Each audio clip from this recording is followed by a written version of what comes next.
is God's own field, fruit unto his praise to yield, wheat and tares together sown. We hear the first reading from Kings, the chapter 5, verses 1 to 3 and 7 to 15. Naaman, commander of the army of the king of Aram, was a great man and in high favor with his master, because by him the Lord had given victory to Aram. The man, though a mighty warrior, suffered from leprosy. Now the Arameans on one of their raids had taken a young girl captive from the land of Israel, and she served Naaman's wife. She said to her mistress, "If only my Lord were with a prophet who is in Samaria, he would cure him of his leprosy."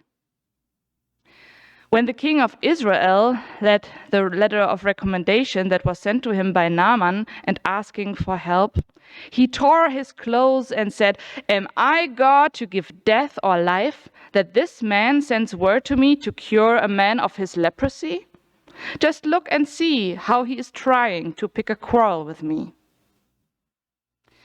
But when Elisha, the man of God, heard that the king of Israel had torn his clothes, he sent a message to the king. "Why have you torn your clothes? Let him come to me, that he may learn that there is a prophet in Israel." So Naaman came with his horses and chariots and halted at the entrance of Elisha's house. The prophet Elisha sent a messenger to him, saying, "Go, wash in the Jordan 7 times, and your flesh shall be restored, and you shall be clean." But Naaman became angry and went away, saying, "I thought that for me he would surely come out and stand and call on the name of the Lord his God, and would wave his hand over the spot and cure the leprosy. Are not Abana and Pharpar, the rivers of Damascus, better than all the waters of Israel? Could I not wash in them and be clean?" He turned and went away in a rage. But his servants approached and said to him, "Father, if the prophet had commanded you to do something difficult, would you not have done it? How much more when all he said to you, 'Wash and be clean'?" So he went down and immersed himself 7 times in the Jordan, according to the word of the man of God, the prophet. And his flesh was restored like the flesh of a young boy, and he was clean. Then he returned to the man of God, he and all his company. He came and stood before him and said, "Now I know that there is no God in all the earth except in Israel." The word of the Lord. Dear congregation, my life is full of wonder. That's what one of our senior members said to me the other day. We talked about her life and everything that she had to go through in the past couple of years. The loss of her husband, the getting older and more dependent on other people. But it seemed that even though she experienced difficult times, she still feels God's accompaniment and grace at work in her life.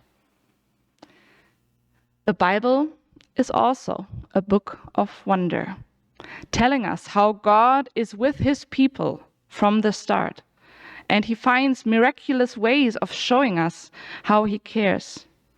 Just think of the exodus of the people of Israel through the Red Sea, or the journey of Jonah in the belly of the whale, or the feeding of thousands and the healing powers of Jesus. This Sunday's sermon text shows us a miracle that seems in comparison rather mundane, but is in fact no less powerful. We heard the story from the healing of Naaman the Syrian in the first reading. A long and, I think, somewhat complicated story. Perhaps it helps us better to understand what is going on there if we consider the political situation at the time. In the 6th century BC, The Aramite kingdom, that is Syria today, was an enemy of Israel. And the city Samaria, who was mentioned, is actually in the north part of Israel. And so the king of Israel, when he hears about this commander seeking help, he, of course, is not amused because he belongs to the enemy. And he's tearing apart the clothes that he is wearing. And that might seem somewhat funny to us, but in the Bible, actually, this means that somebody is really agitated and really not amused at all. The first thing that I find remarkable about this story is that this wonder, this miracle for Naaman almost can't take place because he had other expectations for the process of his healing. And I think, isn't that also understandable when I think about how much effort and money and resources he puts in?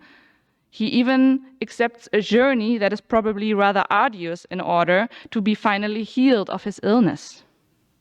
So I can understand that when he finally arrives at Elisha's house, he's quite disappointed that the prophet doesn't even get outside to greet him, let alone cure him himself.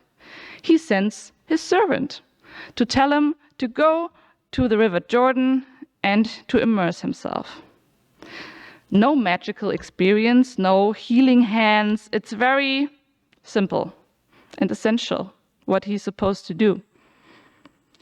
This is not what Naaman had in mind. He is indignant about the apparent banality of Elisha's proposition. Besides, he didn't have to travel so far to do that, did he? He says, we also have good rivers in Damascus. They are even much cleaner and much bigger than this pathetic creek that Elisha pointed out to me. No, things are not going as he had planned. And so the commander decides to abort his special mission and he is heading back home. Fortunately, Naaman is not traveling alone. He has also loyal servants at his side who obviously want to help him. They calm down their master and argue with him to at least give it a try. Cannot hurt, right? Finally, he climbs into the Jordan River after all, and lo and behold, after 7 immersions, he is rid of his illness that plagued him for so long, and his skin looks healthier than ever before. Just in case you're wondering why the 7 times is so important, in the Bible, 7 is a sacred number. It symbolizes perfection, also the rest of creation on the 7th day, and in general, the holiness of God.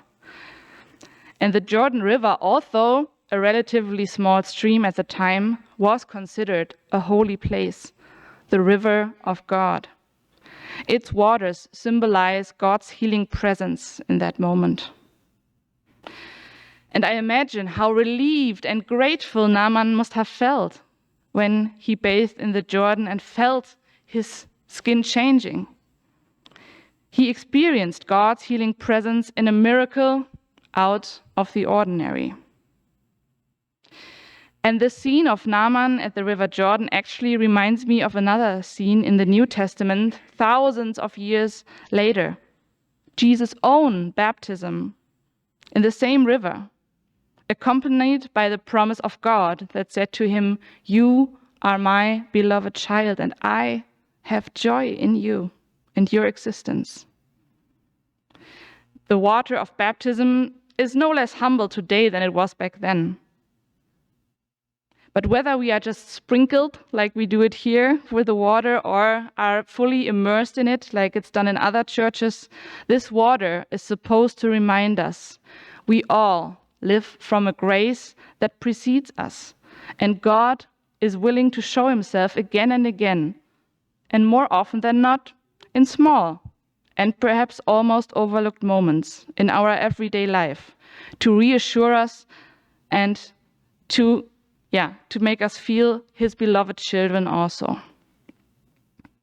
But how can we be more mindful about these special moments? What helps us not to miss them? and to experience a wonder for ourselves. I wish I had a textbook answer ready for you, but sadly, I don't. So I want to look with you at the story once again, because I think there might be hints that lead us to find an answer for ourselves. The first thing is, even though Naaman probably tried every treatment in the book before traveling to Israel, he simply doesn't give up. And he reacts to guidance from the most impossible sources and places. What that behavior is telling me is, don't let go of your wish to be healed. And whatever it is that is troubling you and giving you a hard time, don't stop. Look for the miracle you need. The second thing, when I look at the number of persons who are involved in the healing of Naaman, I'm really astounded. Just picture this.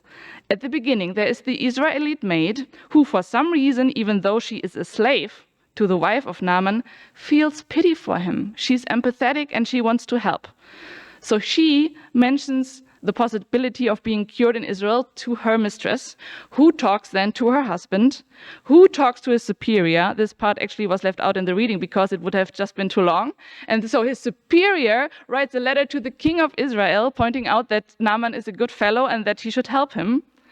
Then we have the king, who is, okay, not so amused, but he leads to the prophet getting word of what is happening. And so Elisha comes in and puts in a good word.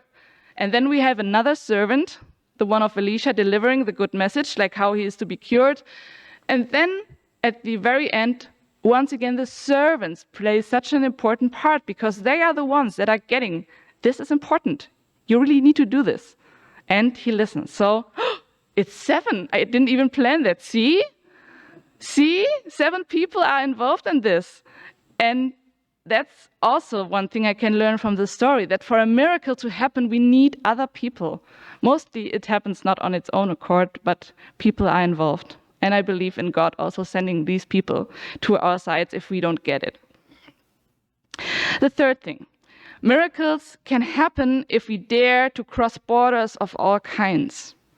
When we look that this story is taking place between 2 political opponents who were kind of in a war situation, Israel and Syria. Or we look at the borders of the social status that we see. There are the servants and their masters and mistresses. Also, borders are being crossed and the servants are really getting hurt. They have a responsible role in the whole play, and without them it couldn't happen. There are also borders of wealth, since the rich man who could afford every fancy treatment in the world trusts in the end, the simple proposal to bathe in a holy creek. We also find borders of religion that are being crossed because Naaman, he believed in a different God at that time. The gods were more like put to the countries, and this was not the image of God being like above countries. So for him, it was a big thing to actually trust this God. And at the end, he says, "Now I know that there is no God on all the earth as in Israel." So don't stop looking, don't stop moving and looking for these things that can help you on your journey to experience a wonder. Look around you and see who might help you. And also be prepared that to experience a wonder and a miracle, you really need to cross some borders. And that may be sometimes frightening, but it is very enriching and can broaden our horizons in ways we couldn't have imagined. So today I pray that we entrust ourselves to the loving grace of God, even if it leads us to miracles we might not have expected or planned. Indeed, I pray for miracles in our lives that we couldn't have foreseen. And then on Thanksgiving, hopefully, and every other day, we might experience this thankfulness for these kinds of wonders happening. And I hope that we get back and that, like the one leper in the story with Jesus, and praise the Lord for what he did. Because the eyes of faith are the eyes of gratitude and fullness, seeing God in, with, and under every aspect of life. So I hope that you can say too, my life is full of wonder. And the peace of God, which transcends all understanding, will guard your hearts and your minds. In Jesus Christ. Amen.